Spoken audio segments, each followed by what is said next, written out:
considerábamos importante el hecho de que las personas llegaban y nos comentaban de los problemas que tenían, ¿no? Entonces nosotros lo que hacíamos era devolver algo de lo que escuchábamos, ya que considerábamos importante esta gran necesidad que tenían estas personas de ser escuchadas. Ya.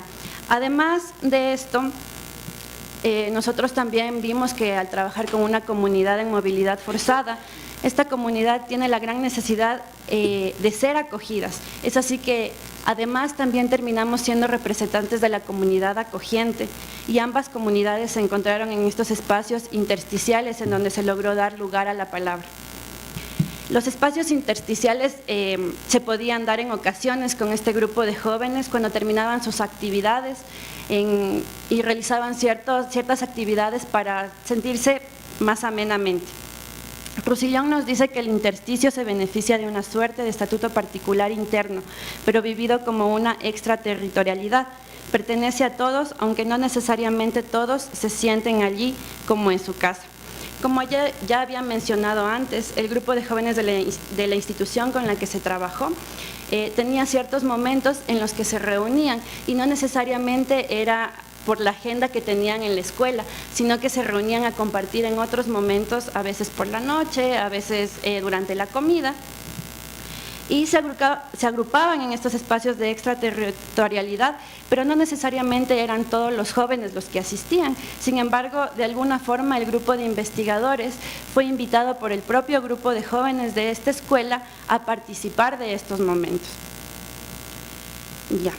También es interesante ver que los jóvenes buscaban a través del arte, en este caso específico el baile, comunicarse entre ellos después de las jornadas que trabajaban dentro de la dinámica institucional. Según Roussillon, tenemos que el intersticio es el espacio-tiempo donde se efectúan de manera espontánea las remisiones a nivel psíquico y las regulaciones de la tensión energética que ellas suponen. Mientras nosotros nos encontrábamos compartiendo con ellos de estos momentos, observábamos también que muchos de los problemas que surgían dentro de la dinámica institucional lograban de una u otra forma ser trabajados en estos espacios en los que ellos se lograban reunir para intercambiar otros momentos. Y es así que los jóvenes, además de todo esto, lograron compartir estos espacios de extraterritorialidad con el grupo del equipo de la PUCE, y es así que nosotros pudimos, además de dar ya los primeros movimientos que les había mencionado, lograr trabajar con esta población. Y como nos decía Ceci en un principio, se generaron relaciones con todos los estudiantes y con todos los jóvenes del equipo. Bien, buenas tardes. Igual, de manera continua, retomando los aportes de Ceci y de Karen, efectivamente, paralelamente a la implicación de los estudiantes de la PUCE a los espacios colectivos de la Escuela de Ciudadanía, del Servicio Jesuita de Refugiados, también se dio un segundo movimiento. Este segundo movimiento fue la inclusión de un espacio desde la singularidad. Hubo un acompañamiento de uno a uno. Entonces, efectivamente, si puedo hablar como joven estudiante del proyecto investigativo de Cecilia, del presente proyecto investigativo del que estamos efectivamente compartiendo con ustedes, es desde mi función de acompañante y a veces acompañado, que ejercí durante mi inserción en el proyecto investigativo. Entonces, se propuso un dispositivo de acompañamiento, este es, digamos, el nombre que le hemos dado, un dispositivo de acompañamiento enmarcado en una dinámica de uno a uno, es decir, un joven estudiante de la PUCE, estudiante de psicología, estaba encargado de ejercer la función de acompañante de un joven estudiante de la Escuela de Ciudadanía del Servicio Jesuita de Refugiados. Entonces, digamos que el primer trazo, el primer acercamiento fue desde una carta colorida, hecha en el que cada uno de los estudiantes de la PUCE la hizo con sus propias palabras, con sus propios detalles y con un nombre seudónimo. Entonces, esta carta fue entregada a los jóvenes estudiantes de la Escuela de Ciudadanía y los jóvenes lo recibieron con gran entusiasmo y cada uno respondió de igual manera con una carta. Y fue con una carta, fue con un mensaje de WhatsApp, fue con una llamada a los estudiantes de la PUCE. Entonces, los jóvenes estudiantes de la PUCE de alguna manera expresaban su deseo de acompañar a estos jóvenes y efectivamente respondieron positivamente los jóvenes de la Escuela de Ciudadanía para compartir entre ambos algún tipo de relación.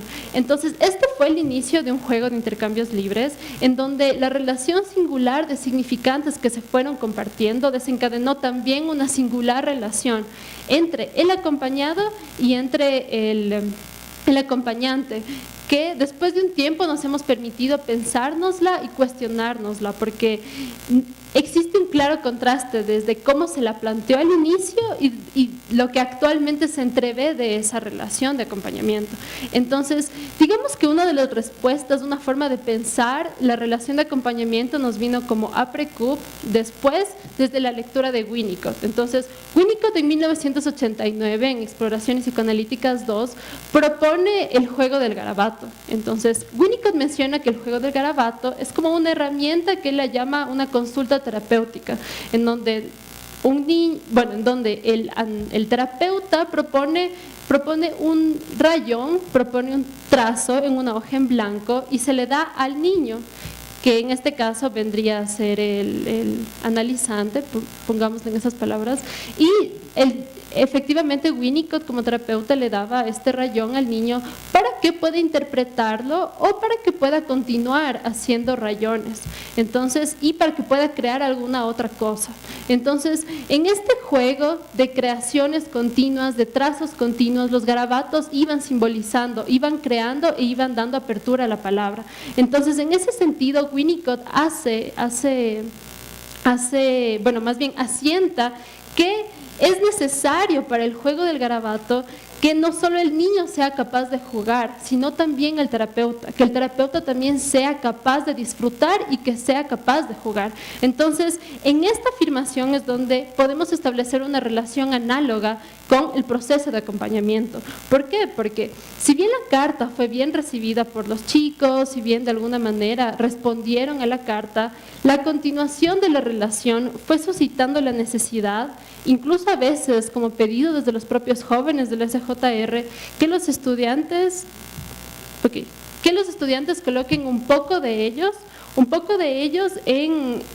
sus vidas en el proceso de acompañamiento, es decir, en lo que de alguna manera ellos estaban compartiendo. Entonces, en ese sentido, cuando los jóvenes estudiantes de la PUCE iban poniendo un poco de sus vidas, ahí fue donde se fueron floreciendo una serie de garabatos entre los acompañantes y entre los acompañados. Parte de esta serie de garabatos también fue que en algunas reuniones hubo una serie de un lapsus linguae, por ejemplo, en la que hubo un estrechamiento de las relaciones entre los acompañantes y los acompañados, pero asimismo hubo un lapsus en algunas de las reuniones en que los acompañantes mencionaban que eran acompañados de los jóvenes del SJR. Entonces, este lapsus de alguna manera podría dar cuenta de ciertas preguntas que incluso son parte de las preguntas que aún no nos hemos contestado de la función del acompañamiento. Preguntas como, ¿sería únicamente que los jóvenes estudiantes de la PUCE estaban acompañando o también estaban acompañando a los jóvenes del SJR? ¿O el juego del garabato hizo que también se jugasen los roles de acompañado y acompañante? Entonces, parte de este tipo de reflexiones son las que podemos de alguna manera compartirles a ustedes dentro de nuestra investigación, ya que parte del sostenimiento de los espacios de mediación se dieron a partir de este proceso de acompañamiento, donde no solo hubo un profundo respeto de las experiencias, sino que a partir del estrechamiento de lazos, caímos en cuenta en que es importante no solo incluir la subjetividad del otro, del que se está acompañando, sino también de uno mismo. Muchas gracias.